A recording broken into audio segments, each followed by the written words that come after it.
Welcome back to ET with GOTB. It's time to chat FA Cup quarterfinals and another manager sacking. Seriously?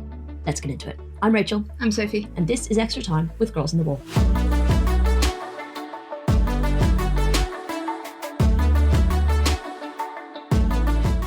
Right, welcome back to the latest episode. Plenty to run through, but before we get going, this is your weekly reminder to make sure you're subscribed wherever you're watching or listening to this podcast.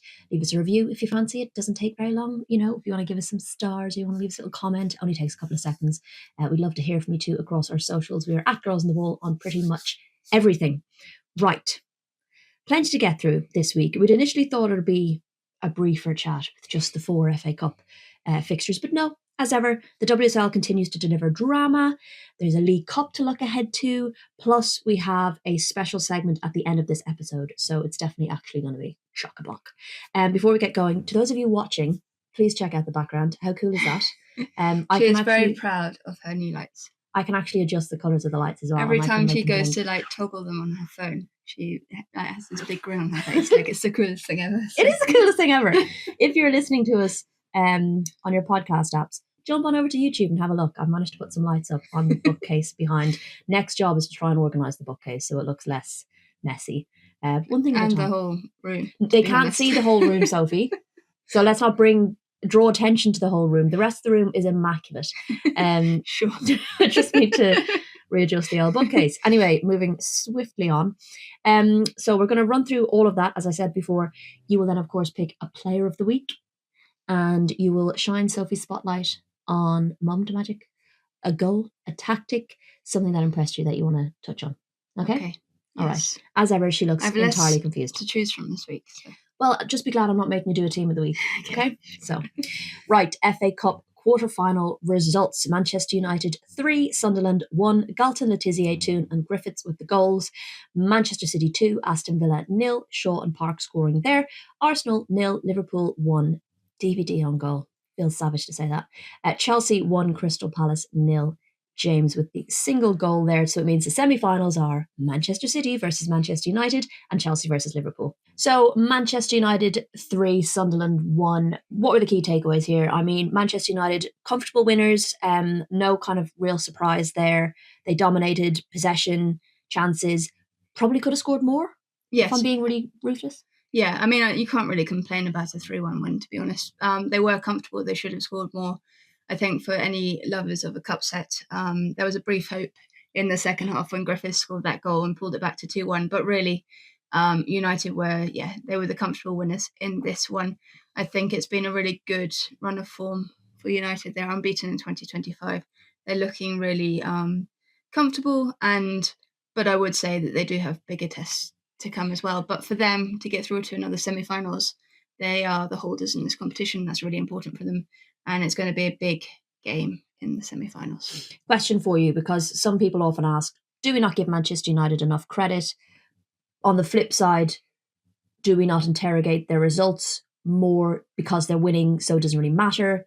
Because in some games, yes, they're winning, but maybe not as much as they should, or capitalising on maybe the possession they have. Are they putting games to bed well enough, or are we not giving them enough credit? I think it's maybe a bit of both. I think it's a bit of everything. I think there is so much that's happened in women's football in the last just 2 weeks alone, 3 weeks alone, that it's hard to cover everything. So maybe when you are just keeping winning and there's nothing dramatic going on, you kind of go under you get celebrated for it, but you get kind of not the main topic of conversation. Yeah.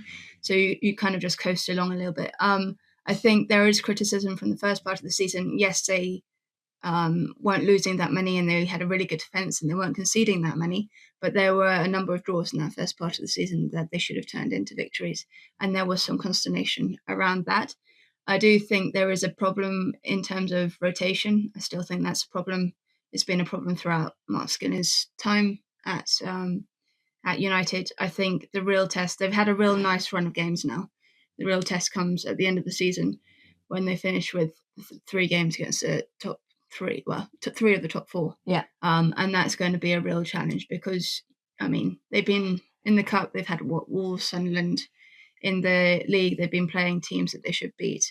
And yes, other teams are showing that you don't always beat those teams, but they should be beating those teams. So what happens when they come up against us in a challenge? I will also, I think, shout out to the players because, there has been stuff happening at United off the pitch. I know Jace's comments as well have come up, and she's having a really difficult time there, feeling lonely, and really struggling, doesn't feel, really that she belongs at the club, if you like, and her agent has spoken out as well. So a difficult situation there. There was reports that they tried to loan her out while she was at her brother's funeral, which is shocking to hear. But I was going to say, I think for the players to be performing the way they are, despite all the stuff at Radcliffe and everything else going on at the club, I think is a testament to the squad. Yeah, I think there is a bigger thing going on around United. We've seen the latest comments from Sir Jim Ratcliffe, but also the Jace thing. We don't really know what's been going on there, but she is definitely not the only player who has come away from or has been unhappy at the club. Spoken out. So I do think there is a topic to be talked about at some point about that, but for now, I think it's I think because United are winning and because they are just sort of, when everything else is getting a bit chaotic elsewhere, they just kind of slide through. I'm sure it's something we'll be discussing again. Okay, Manchester City 2, Aston Villa 0.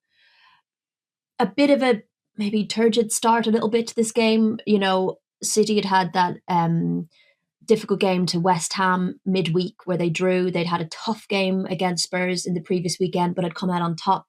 And, it took them a little while to get going. I feel like maybe Villa were hoping to stay in this game as long as possible. I thought the team choice was interesting. Daly, Nobbs, Hansen all on the bench. And I almost felt like they wanted to stay in the game for as long as possible and then put them on and have an impact. And I just think that maybe happened too late because City went ahead and then doubled their lead. Yeah, it's interesting. It could have been one of two things. She's trying to change things up, Natalia, or she is thinking, yes, it's brilliant to be in a cup quarterfinal. We really want to be here. But at the same time, we are, fighting for our lives in the WSL, really. Realistically, if they play Crystal Palace at the weekend, if they lose that one, they are right back in this relegation battle. And that is like the key thing. They have to stay up. So, yes, it was a bit of a surprise not to see Nobbs or Daly, but was she trying to save them? I don't know. It's for, the bigger battle to come and see what other players could do. I thought Ebony Salmon did pretty well. She obviously she had a big chance early on. I think it was saved. But, So I think it could be both things. It could be one or the other thing. But I do think part of their brains are on the WSL, and that's the most important. Sure. On the flip side, for me, given you're having such a tough time in the league and given Manchester City are, performance-wise struggling a little bit, I would argue it's an opportunity to go deep into a competition and have some positives. So, and you had a week between that game and another big game. So on the flip side, you could argue that. We will, of course, talk about the big Manchester City news a little bit later in the episode, by the way. We're not just going to skim over that. But at that time, Gareth Taylor was still the manager of Manchester City, and I think had been, obviously had a rough patch at the beginning of the year, but had been riding it out a little bit as in getting the results. And I think this was in the corner. Yeah, and they drew with West Ham midweek, but they're unbeaten in the last 6. This got them into semi-final of an FA Cup, which is key, with the fact that they've got a League Cup final at the weekend as well. So juggling a lot. And I think the main thing for them was to get the win. And Bunny getting another goal. It's just great to see her on such fine form. Just gives them a bit of confidence ahead of the League Cup final, which is going to be and the next 12 days, which is going to be ridiculous. Chelsea. Okay, Arsenal 0, Liverpool 1. Arguably the cup set of the round, purely because I think Arsenal were the favourites going into this one. Key takeaways for me, a rather dull game, if I'm being totally honest. Not the most exciting. I think Liverpool executed their game plan exceptionally well, which I'll let you go into. But I also think Arsenal looked to have reverted back to, the Arsenal of earlier on this season under Jonas Eidevall. And I think there were glimmers of that when they were playing West Ham, where some of the areas that have been a problem, i.e. their defence and the kind of like panic in their defence at times, their inability to problem solve and doing the same thing over and over and expecting different results, i.e. going wide, crossing balls, kind of crept back into the game. But I also equally think, that was down to Liverpool's setup in that they, smothered the midfield, we were picking off Arsenal's short passes with ease. I want to give the credit to Liverpool in a lot of ways, because I do think it's been such a disruptive time for them in terms of losing Matt Beard. And Amber Whiteley, she is kind of the stability successor. Queen. Well, she's been at the club since 2020. She said to me afterwards, she said that it feels like home, and it's the people that make the club, and she has had so much support since she's taken the role. So you can see that she knows the players, understands the players. Yes, they've changed the system a bit. They've changed it forward at the back. But I think there is a stability there where if you're bringing a new coach, you might not have that kind of, immediate knowledge of the manager and stuff like that. So I do think she helps. And I think they did just execute it. They just cut out all of the spaces in the middle. And while Arsenal were trying to go around it through the flanks, they weren't getting any joy, but they didn't have the option to go through the middle because there were no spaces. Cooney Cross was just getting cut out of it. Kim Little, I thought, was probably better than we've seen her in recent weeks, but she still wasn't having much time on the ball. They really struggled. It did work when Frida came on for a bit at the start of the second half, but then it just got so disrupted in the play, and there were fouls and free kicks and injuries and stuff like that they could never get their rhythm going. So massive credit to Liverpool for that. I do think the outlet of Olivia Smith was causing their backline problems, because normally you see the fullbacks push up. Katie McCabe couldn't do that against Olivia Smith because Olivia Smith had her on toast if she did. So she wasn't able to attack like she could do from that fullback position. So just things were the dynamic was really off. And then there wasn't much depth on the bench either. Obviously, Chloe Kelly was not able to play because she's cup tied. Kafaji was just coming back from a knock. Pelova was on the bench as well, who's not come back from her ACL yet. She's just sort of being introduced back onto match day squads at the moment. So in terms of options off the bench, they had Stina, and then they had Amanda Illistedt, who came on as a forward, which was a bit of a surprise. I will say that I slightly disagree. I think they had players on the bench that could have done something. I think what you said about Illistedt was there was probably a better way to have used her. I would have gone through at the back and tried that personally. So while I agree there was some game management issues, I think not bringing on a sub and trying to change things until the 83rd minute. I know Bethany came off at halftime, but still didn't change anything. It wasn't working until the 83rd minute was a problem. But you are going to get that with a young coach, and you're a developing coach. Renee Sleggers, this is her first time in a role of this magnitude. Things are going to not go well, and she is going to slip up. And the players also will at times revert to what happened it's just a learned thing. What I find interesting is the reaction. So we've had people say to us, disagree with you in that Arsenal have improved under Renee Sleggers, which I just find bizarre. Have improved. That Arsenal just don't have good players, and they're simply not good enough. And that, I told you Matt Beard was the wrong coach. Look at the difference. And was there a massive shift? A huge complete shift? No, they maybe had more outlets other than going forward at the back. Yeah. But I think for Arsenal, the big problem is behind the scenes. And I think we won't see a real improvement in the club and getting trophies. I mean, the last time they won the FA Cup was 9 years ago. The last time they won the league was in 2019, the 2018-19 season. They've won 2 pieces of silverware, 2 league cups in that time since. You aren't going to see a proper change in that until they sort out the behind the scenes, until they start putting the money where the mouth is and buying high quality players and following through with it. Not just like, oh, well, we put in a bid. Flashing a bit of ankle. But then we're going to wait until they're on a free transfer and then they disappear off to Chelsea, who are willing to splash the cash. So I do think there is a big problem upstairs with Arsenal in terms of that business recruitment side of the things that need to be addressed, because there is no coincidence who's picking up the most silverware, and it's the club with the best structure behind the scenes. I also want to bring up the situation that happened with Taylor Hines late in the second half, where a fan in the crowd made a sexually explicit comment towards her, which is disgusting to hear. That person was ejected, and I believe Arsenal are dealing with it, but really disappointing to hear that. These players are out there doing their jobs, for fuck's sake. Nowhere in this society should that be acceptable, but that I just think lobbing that kind of stuff at a player on a pitch is just not on. I think and I think Liverpool and Taylor have said this as well.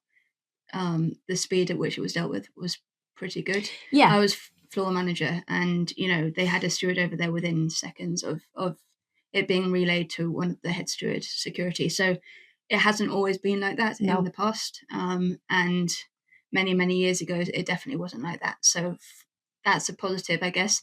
I think the problem is you don't want to hear it. Absolutely don't want to hear it in the terraces, and we have to speak out about these things.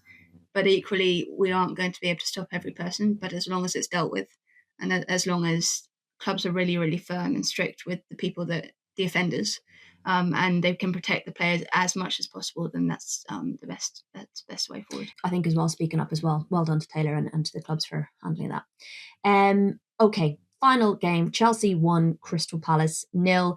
None of these were like, other than maybe United dominating, arguably, but scoreline wise, it didn't feel like any of these games were like completely way ahead for one team than the other, which is good. Like, you want that at this stage of the competition. But equally, Chelsea are another team juggling a number of fixtures this month. So the main thing, I guess, for them will be getting it over the line. They're juggling a few injuries, but when you've got a player like Lauren James who can kind of be that game changer, I think, for them, the win, as we've seen in recent weeks, wins are all that matter. And it hasn't always been the prettiest from Chelsea at this moment in time, but they're getting the job done, and that's what sets them apart from the rest. I think there will be maybe a little bit of worry about the wastefulness in front of goal. 21 shots created, 5 on target isn't good enough, I don't think, from a team like Chelsea. But I do think Palace should be also commended for their defensive performance. The last time these two sides met, they lost 7-0. So that should give them some confidence going into that massive fixture against Villa at the weekend, that they can perform, and hopefully against Villa, from their point of view, they will be able to have some outlook going forward as well, which they weren't able to do much in this game. Absolutely. Is Chelsea another team who we don't massively interrogate their performances because more often than not they're getting the win and they're still unbeaten? Yeah, I think it's a really interesting one, because at the end of the day, a win, if you're winning, that's all that matters. I do think their excellence has been overstated, on the pitch at least, has been overstated at times because they're just getting results. And I don't think they are as far ahead in quality as the league table shows them to be. I think they have that mentality that really manages them to get them over the line, whereas the other teams falter down. I think when we've seen them play City, they played really well against City, but when they played Arsenal as well, they got the victories. But I think Arsenal, gave them a really good go. So they're not like 8 points clear. Well, not even just that game. The Brighton game, the Everton game, even the Villa game at the there was a lot of games that could have, but it's then, that ability, that mentality. But then equally, they're winning, and they're going to win the league, and that's all that matters. It doesn't actually. You don't remember bad performances at the end of the day. But I do feel like when we've spoken about those games, we have discussed the performance. I think that's important as well. So it does mean semi-finals, as I touched on: Manchester City versus Manchester United, Chelsea versus Liverpool, and those semi-finals are due to be played on the 12th, 13th of April weekend. So one to look forward to. Okay, can you give me your player of the week? Okay, this is fairly hard, but I was going to go with Lauren James, just because I don't think we've talked about her run of form since coming back from injury much, and I think she looks to be in really good shape, probably the best shape I've seen her. She is influencing games. She has added that defensive element to her game as well. We saw that for England against Spain. I think still sometimes the productivity level needs to go up, but she's winning games for Chelsea, and she is a difference maker. She did it again this week with that goal. It was a really nice finish, standard Lauren James kind of finish, but I just think she needs a bit of credit.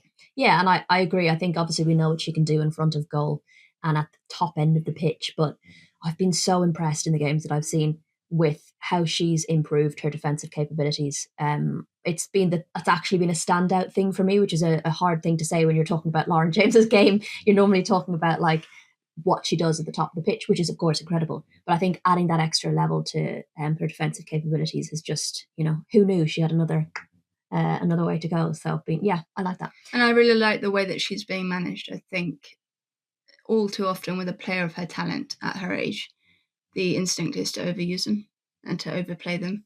And actually the best thing for Lauren is, yes, she is normally needed by Chelsea. And yes, she is the best young talent in English women's football. but you don't need to overuse her, and you shouldn't be using her and running her into the ground. And I think all too often, especially in this country, with young players who hit the ground running at a young age, they then run out of steam by 25 because they've been used too much. I think being managed correctly is the right way forward for her. Absolutely. Okay, let's move on to Sophie's spotlight moment. Oh, Why do you always seem surprised? No, but this one's really hard. Okay. I might go, it's a bit of a sad one, but I just thought it was really touching when Leah Galton scored against Manchester United, and Maya Letizia ran straight over to the bench, picked up a shirt with Poppy Atkinson's name on it, and held it. Ella Toon, I think, held it up to the cameras, and I thought that was a really touching moment because you can only imagine how Poppy's family are feeling at the moment, and I thought that was, just I think across the sport they did it well this weekend in terms of remembering her and what happened. Absolutely. And actually it was Rachel Brown-Finnis who said it on commentary for the Manchester City game, I think. She said that even at her kids' football match that morning, she'd been remembered. And I just think, it had obviously a very big impact. And it was very touching to see the way the community came together to commemorate her. So. And every game had an applause and 10 minutes as well, which I thought was just you never want to have to do it, but a nice way to remember and just show the family that she's being thought of. Okay, our look ahead to the League Cup final between Chelsea and Manchester City in Derby looks a little bit different now because City have parted ways with manager Gareth Taylor, which I would argue caught everybody by surprise 5 days before the final and during March Madness where they played Chelsea like every 4 days. Did we see this coming? I mean, sitting fourth in the league, 1 point off Champions League spot, FA Cup semi-final, League Cup final and Champions League quarterfinals. Granted, it has not been their best year. You know, they lost the league last year on goal difference. You know, they have had to deal with some key injuries. I don't think that's an excuse, but they have had to deal with some key injuries. But I didn't see them getting rid of Taylor before the end of the season. Was expecting it at some point, I think, especially if they didn't get silverware this season. It would have made more of a case too. And I was surprised when they renewed his contract last year because they renewed it at a point in time where, yes, they were still in competitions, but everything could go completely south by the end of the season, which I know they lost the league on goal difference, but ultimately they came away with nothing. So you don't get much for losing by goal difference. So I was surprised last year when they extended his contract. I think there have been some real clear evidence that there was discontent amongst the playing squad. You've seen it before when Jill Scott left. We saw it when Kira Walsh and Georgia Stanway left. They were never overt in what they were saying about Gareth Taylor, but there is no coincidence that there was a bit of an exodus of players. And then obviously Ailey Roebuck, Alana Kennedy, Chloe Kelly. There have been numerous instances of players being unhappy. So I don't think it was a surprise that it was coming, but this timing just is absolutely bizarre to me because why not do it in international break? Why not do it when they're in the middle of a slump? You know, they've won the last 6 games. So they drew to West Ham. No, I know, but they're unbeaten in 6. And, 5 days before a cup final and 5 days before you're starting 4 games against Chelsea. That's the bit. It would have surprised me if they lost the cup final and they sacked him, but it would have surprised me less because it would have made more sense to go, arguably, this was our biggest chance of winning silver and we fumbled it again. That would have even made more sense. I still would have been surprised to have done it mid-season. And guess who's back? Nick Cushing. Back again. Nick Cushing is stepping in his interim. It's really strange. Nick Cushing knows the club, so I think that's kind of brings stability even with the change. I did laugh because I think Jessie Park-Humphries tweeted yesterday about trying to get that new manager bounce. It's a bit of a drastic tactic if you're going on, if you think that's the way to beat Chelsea. But yeah, it's very so this timing is pretty bizarre to me. And what if it all goes tits up? What if they lose the cup final and they lose 2 of the 3 games to Chelsea, the league game and one of the Champions League, then it gets a knock. I mean, it could go really, really badly. But this is the thing though, and I understand, I feel like there's the added pressure of you've gotten some big players in and to potentially not even get Champions League qualification would be a real blow because, it maybe puts at jeopardy some of the players you have, but also then some of the players you were hoping to bring in. So I can understand that. But I'd also say, they're 1 point behind Arsenal in fourth place. Arsenal are, have had a couple of shaky fixtures. It is entirely feasible that Manchester City still managed to get European qualification. If they'd been 4 points off Champions League, you could be like, okay, maybe, but it does seem a bit rash. And I appreciate that there have been things rumbling about Gareth Taylor for a while now. It's just why now? Why now is the thing. That's the thing. There's been multiple other opportunities. Do it in the international break 2 weeks ago. Do it at Christmas when they were starting to have a real problem. It doesn't make sense that you do it yesterday. How much will this A, impact Chelsea's preparation, and B, impact City's preparation? Do you think, like, for the City players, it might galvanize them a little bit and kind of be like, we're even more of an underdog now? You've got players in there that are absolute game changers. They're full of world-class players. Do you think it maybe lights a fire under them? For Chelsea, does it disrupt their preparations? Is it harder to now prep for a team with a brand new manager? I don't think it will impact Chelsea at all. I think they know the way that City play football, and that's not going to change. Nick Cushing is very much City. But does Nick Cushing have football. A plan B? Well, he might do, but he's stepping in with very short notice, so I don't think he will change all that much. And City they both have big injury issues, but City do have defensive issues as well. With injuries. But I don't think it will impact Chelsea much at all. They know what City are about. They know what they're doing. That's not going to change in 4 days. I also think Chelsea are not a team that are easily rattled by things.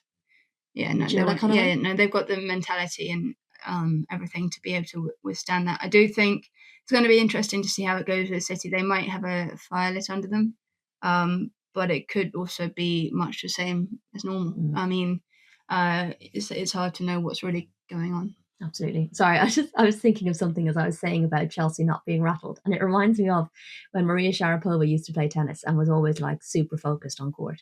And I remember a commentator saying you could run a marching band behind her on the court and she wouldn't blink, like it just would not faze her at all. And I just feel like Chelsea are a bit like that. You could have a stampede of elephants across the pitch and they'd be like, win. We shall see. I'm intrigued. This was already an exciting fixture. It's the first silverware of the season.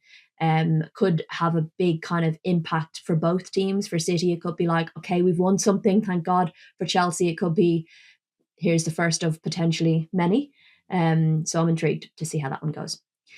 Now, we have a special segment in this week's episode as promised. 3UK, as you might know, are sponsors of Chelsea FC. They run a project in conjunction with the club called the We See You Network, which gives women in all parts of the game the chance to take part in networking events, mentoring opportunities, and specialist training. So if you want to be involved in kind of the backroom side of things, if you want to get into media, this campaign can help you do that.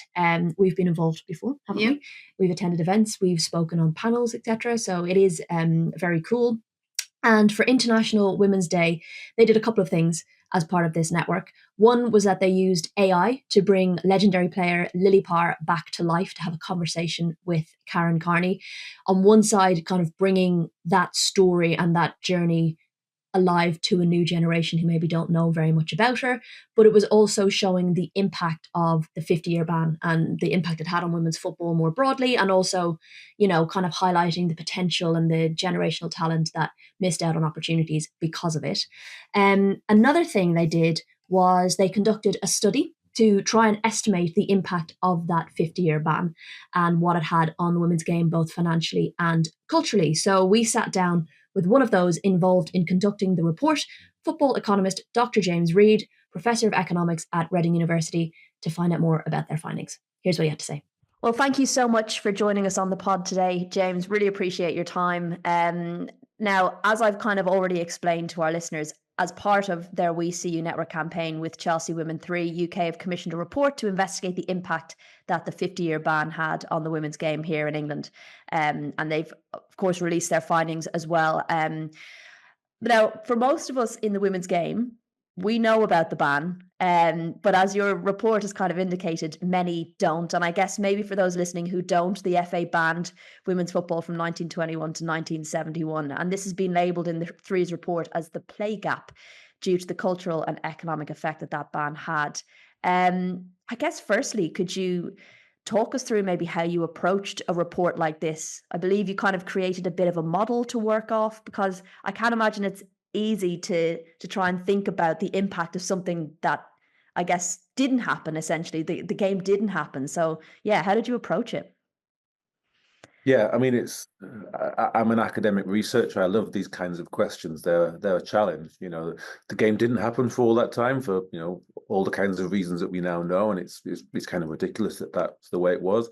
But it's a really interesting question to think. Well, look, you know, the men's game just carried on as usual, and the women's game was just simply stopped. And so we could say, well, look, the men's game now is bigger than the women's game, so therefore let's just project some kind of similar growth.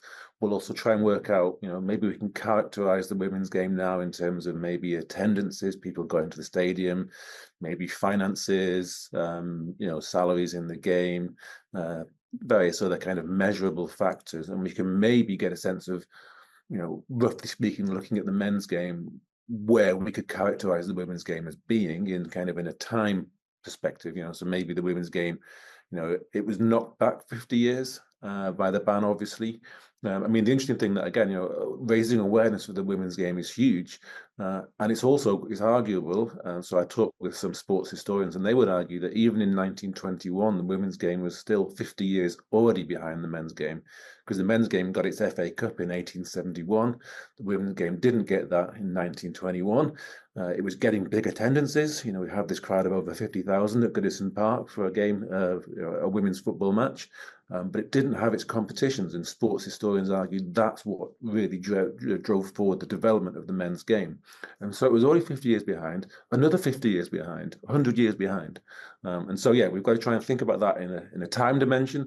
We kind of thought, well, based on finances, based on attendances and so on, it's probably, it's still some way behind the men's game. But also what we realized was we can't think about the Premier League as being a representative of the men's game. We all think about the Premier League as being the be all and end all, but it's not a reflection of football, really. The numbers are just astronomical. To compare from the Premier League to the Championship, the kind of the numbers are just mind-boggling, and it's not really the best way to compare. So basically, we thought we've got to have some kind of time, but also divisional aspect to it. So we thought, well, the women's game perhaps looks like maybe it's League One, League Two, 10 or 20 years ago, that kind of thing. Because and it's worth saying that that's based on things like the finances and the attendances, but also we observed that the attendances are growing dramatically. You've gone from 5-6 years ago only 1,000 people on average to now over 7,000. This is huge growth, great potential. So basically, we did that, and then we thought, well, we've got to try and project what would have happened had that ban not taken place. And so we then thought about that in terms of promotion. So maybe the women's game is in League One. Maybe it's a bit like Wrexham. So the idea being, to get up to the next level, you need investment. A big part of this campaign is let's be positive. Let's think about all the great reasons why we should invest in the women's game. And if it did, we'd start to see the kinds of growth numbers that we've seen. And our economic model was essentially based on these different characteristics and how things might look under different growth trajectories over that play gap that we thought about. And I know, of course, it had an impact on revenue, of course, but also things like potential audience sizes, potential broadcast deals, and culturally. And I know some of the key findings are around like people just being aware of the fact that there was a ban in place. What were some of the other kind of key things you pulled out of it? So I mean, I think it's worth saying that the survey evidence wasn't stuff that we were involved in, but I'm also not surprised about it. From talking about this, I've done quite a bit of research myself, been involved in in research conferences where lots of research on the women's game is being presented. So I'm well aware of it, but I'm also well aware that it's not that well known that the ban was there. In terms of what we're doing, I think probably the main thing that we thought about that was quite unique about the women's game and is a great growth factor moving forward is the fact that when the men's game was developing, you go back 150 years ago now, if they suddenly had great growth in attendances, they had no space to put the fans. because they had a small stadium to use. So if you look at the attendance growth in the men's game, historically, it was never as strong as it's been in the women's game because, of course, it's actually a great thing is that women's teams can move to a bigger stadium if there's demand for their game. And so that's a real growth factor. It means that the women's teams are not constrained in the way that, say, Wrexham were, because Wrexham's racecourse ground is only so big and they've been trying to develop it, but it takes such a long time to build anything these days. Whereas the women's game, of course, you've got this great growth because, in principle, all games could be, there's no reason why all games wouldn't be in the men's stadium. Why is it even called the men's stadium? But, why wouldn't all the games be in the larger stadium? You've got this great opportunity to expand capacity, and again, why wouldn't the demand be there if the awareness was raised about the women's game? How do you think that the report and its findings could be used to benefit the women's game going forward? I mean, I imagine it's good evidence for potential investors, right? I mean, I think what I'd like to think is it really emphasizes that, there is an economic imprint of this game, and if it gets bigger, that's going to have great consequences, good consequences, in terms of how we organize ourselves. There's always these kinds of arguments you see in the media about, well, it's not commercially viable, so therefore we shouldn't do it. But on the other hand, the men's game, the Premier League, they pat themselves on the back for losing only £105 million. That's not commercially viable. So we shouldn't make this kind of argument. But still, the Premier League is a wonderful driver of growth, right? As much as we might criticize different aspects of it, it brings in billions of pounds to the UK economy. And there's no reason why the women's game wouldn't do that either. There's loads of research out there. As I say, I've seen lots of research being done where, for example, what the researchers will do is they'll have some footage of football. They'll blur it sufficiently so you can't tell if it's a man or a woman playing the game, and they'll ask people to comment on this, and you can't tell the difference, right? Once you're not kind of focusing on a really pointless distinction, you can't tell the difference. It's football is football. And so there's no reason why you wouldn't see levels of growth, levels of demand, increasing significantly with the women's game.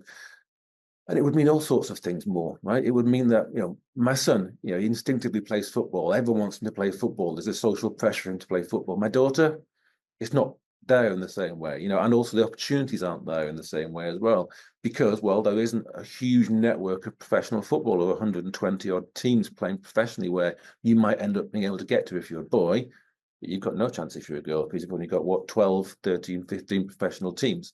So if that was expanding, there was growth, you'd see huge changes in all sorts of aspects of life, as well as the economic, because you'd have more people employed in the game, more people being paid in the game, and then they're being paid and they're going out to the shops and spending their money. A multiplier effect is how we call it in economics. And so there'd be a really significant economic impact of that. And that's what we tried to really spell out in the report that we put out. I guess what's interesting as well, when we compare the women's and the men's game, and everyone's so obsessed with doing that as a kind of marker of success. I guess in that period that men's football grew, they weren't being compared to another similar sport with the same funding, coverage, spotlight. And yet for the women's game, we now have this benchmark that we insist on using to define success. And I guess that 50-year gap is one example of why it's, I guess, wrong for us to define success based on men's football. Yeah, absolutely. I mean, I often think about this because, if you were to sit there and look at the Premier League when it began in 1992, it's unrecognizable now from what it was then. And there's no reason to think that it was going to develop in that way. I mean, if you look at the history of English football until that point, it run from the end of the Second World War into the mid-80s with declining attendances year on year, hooliganism, all sorts of negative stories about what was going on in the men's game, just unruly fan behavior, really unpleasant fan experiences. To get from there to where you are now, a lot of the time this kind of growth is unimaginable. The kinds of changes are unimaginable. And that was one of the things that Steve and I, we wrote the report together. We sat down and thought, well, some of this we just really can't hope to pin down because, in 20 years' time, the women's game is probably going to look different in ways that we can't even begin to comprehend.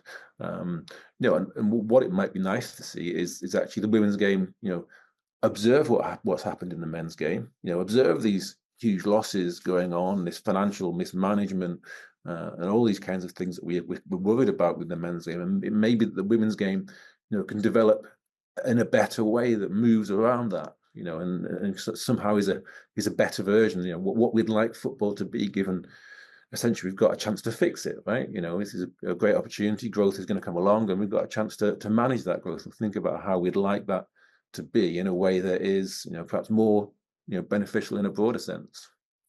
I imagine as well, like for listeners, maybe it's hard to comprehend, you know, the missing period and what could have been. And I guess that's something you've tried to pull out in the report. So, you know, for the 22-23 season, the WSL's economy-wide worth in terms of its contribution to employment income was £58.7 million. So roughly a 40% increase from the previous season, which is pretty incredible. So the report estimates that the corresponding value of the WSL for the 24-25 season is £85.7 million. If women's football had not been banned, you've estimated that it would have been worth about £123.3 million. Again, a 44% increase. So missing out on a potential annual £37.5 million. And I guess now as well, with the way the game is growing, I feel like that 44% increase is just going to be more when we talk about next season or the season beyond. Like the growth rate is incredible, but just in monetary terms, I think it really hits home that play gap when you look at it that way. I think that's the really important thing, is to challenge us all to think about it in these kinds of different ways. You know, I'm a sports economist, and I'm often challenged, you know, why is this economics? What's sport got to do with anything? But, you know, the simple answer is sport is big business. And, you know, we've projected the size of this gap. But as you pointed out, the women's game is growing so fast at the moment.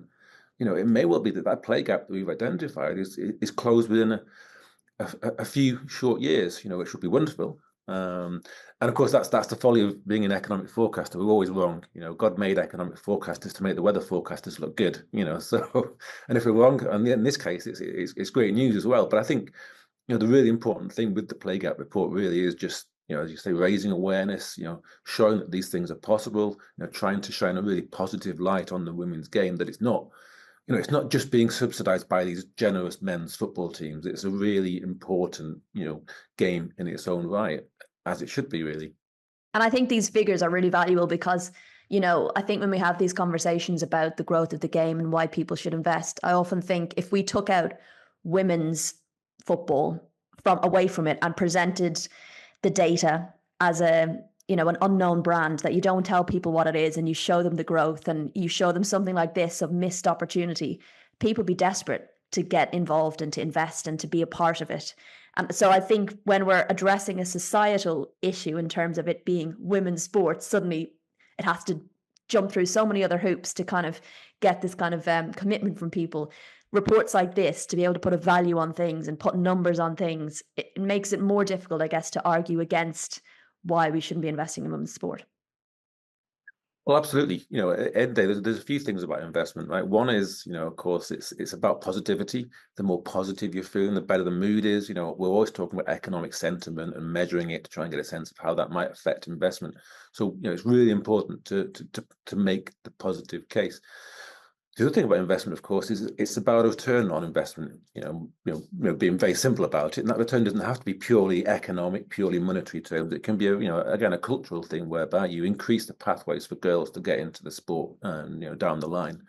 And you know, when you've got how difficult it is to get into the Premier League, you know, if you're going to go for a men's team to invest in, why wouldn't you actually invest in a women's team? You know, where you can get yourself to the top of the game much more, you know, arguably much more quickly, because that isn't that same, you know, almost closed shop now, you know, at the top of the Premier League, where it's so hard to break into.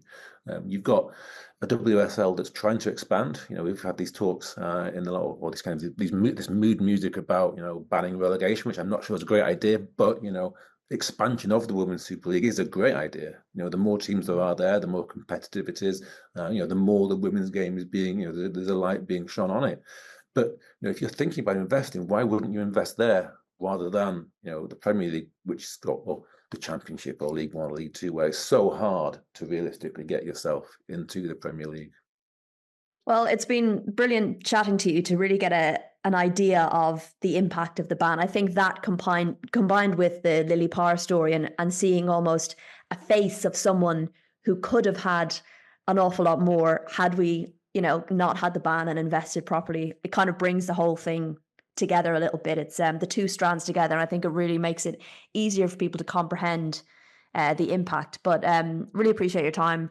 Really interesting report, and hopefully something that can contribute to the wider increase in investment in the women's game.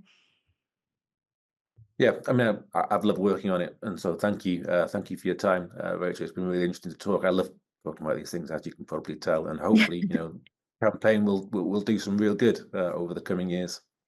Really interesting, right? I like to get a tangible idea of the impact of the ban was really interesting for me, because sometimes it's hard, like you say it to people, and the reports show that something like 52% of people didn't even know that the ban had happened, and there's a whole lot of context that goes around when you're talking to people about women's football and its growth and how it's been held back and the ban, and actually to kind of try and put some metrics and some tangible impact. It's really important because it's not just 50 years, it's another 20, 30 years on top of that, really, that have had the impact. Yes, women were allowed to start playing football again in 1971, but it was really not until 5, 6, 7 years ago that we really started to see the full professionalization and some proper money being invested into the game across the board.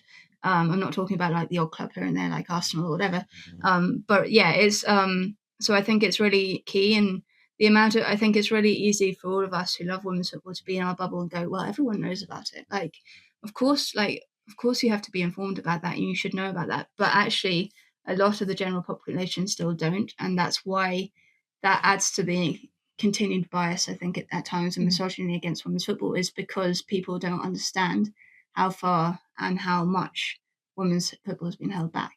And just a little bit more education every now and then, I think, is really, really important, because the more that we can bring it to light, the more that we can celebrate people from the past as well, the players who stood before us, I think is really, really impactful and really, really important for the future. Absolutely. Well, hope you enjoyed that insight. Thanks again to James and to 3 for helping us to organise that.